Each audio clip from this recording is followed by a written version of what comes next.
Šitas yra žydų karalius.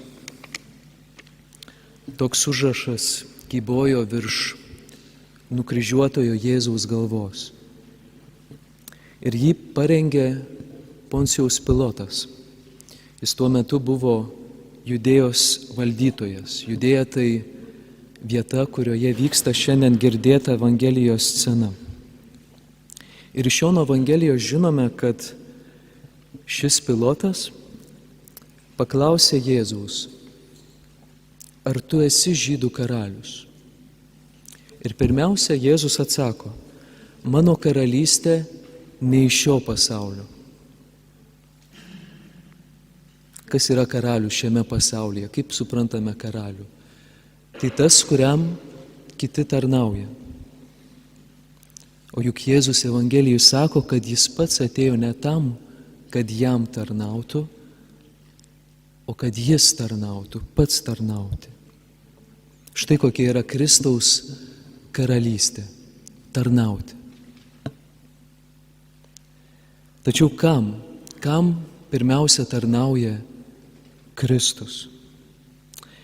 Kristus atsako į šį klausimą jau minėto Jono Evangelijoje, kai Pilotui pripažįsta galų gale, kad yra karalius ir tada sako, aš tam esu gimęs ir atėjęs į pasaulį, kad liudyčiau tiesą.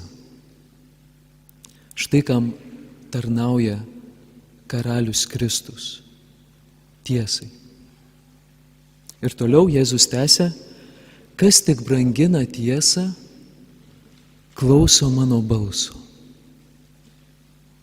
Kitaip tariant, jei ir tu, Pilote, nori būti ne tik valdovas pasaulyje, bet ir karalius danguje, rojuje, tada tarnauk tiesai.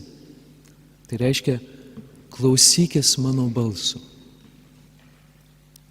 Iš tiesų šį Jėzaus balsą tam tikra prasme gali girdėti visi žmonės.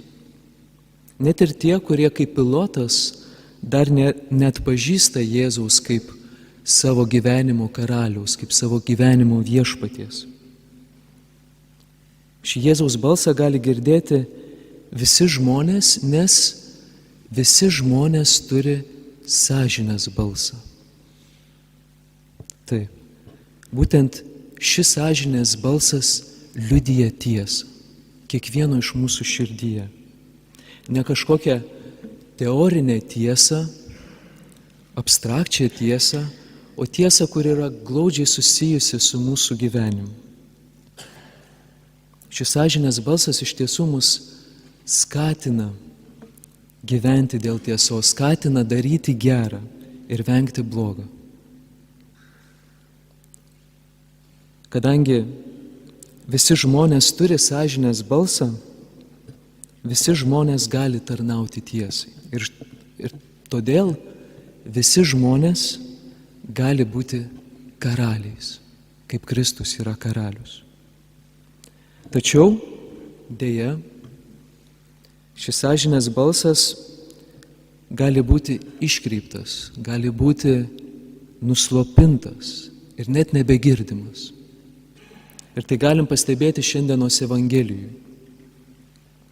Čia girdėjome, kaip seniūnai, kareiviai, tai yra žydai ir pagonys, tai yra žmonės iš tiesų, kurie atstovauja visą pasaulį, ką jie daro, jie tyčiojasi iš Jėzaus ir jį nukryžiuoja.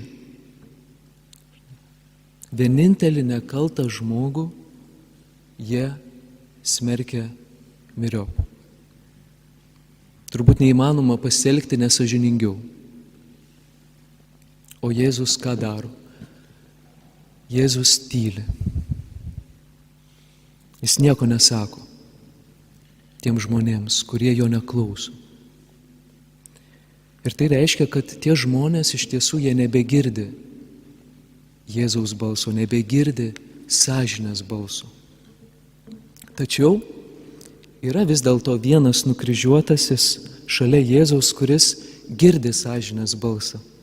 Ir todėl jis kreipėsi prie jo esantį nukryžiuotąjį, kuris tyčiojasi kaip ir kiti, ir sako jam: mudu teisingai gavome, ko mūsų darbai verti, o šitas nieko blogo nėra padaręs.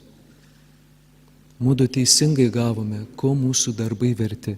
Tai iš tikrųjų atgailaujančioji sąžinė. Sąžinė, kuri atgailauja. Aš atsimenu, kaip man staiga prabudo skausmingas, bet tikrai teisingas, tiesą liudijantis sąžinės balsas mano atsivertimo pradžioje. Ir tada paėmiau lapelį ir užrašiau tiesą: aš esu egoistas. Tai buvo mano atgailaujančioji sąžinė, tai buvo mano išpažintis, nors dar ir nesakramentinė. Ir štai čia girdime, kaip nukryžiuotasis, irgi galima sakyti, atlieka išpažintį Jėzui. Tačiau jo sąžinė ne tik atgailauja, jo sąžinė taip pat ir tiki. Tai yra tikinčioji sąžinė, kuri jį skatina sakyti, skatina kreiptis į Jėzų ir sakyti jam: Jėzau, prisimink mane, kai ateisi į savo karalystę. Tai yra tikėjimas, tai yra įspūdingas tikėjimas. Nukryžiuotame Jėzuje atpažinti karalių. Prisimink mane, kai ateisi į savo karalystę. Ir taip suprantame, kad tikėjimas neprieštarauja sąžinei. Atvirkščiai, tikėjimas sąžinę ugdo ir išpildo.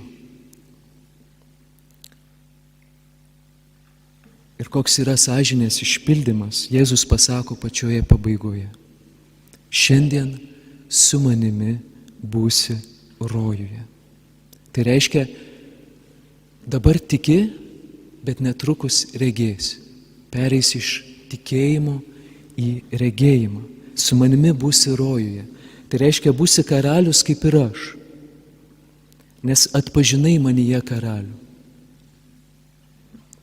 Tu atpažinai savo sąžinėje kalbančią tiesą ir ją įtikėjai. Ir jau greitai galėsi regėti tą tiesą, kuri iš tiesų visą tavo gyvenimą tau kalbėjo. Galbūt ne visada girdėjai, bet ji visada tau kalbėjo. O mes šiandien nebijokim kartu su pilotu klausti, kas yra tiesa. Ir sąžiningai ieškokim atsakymų.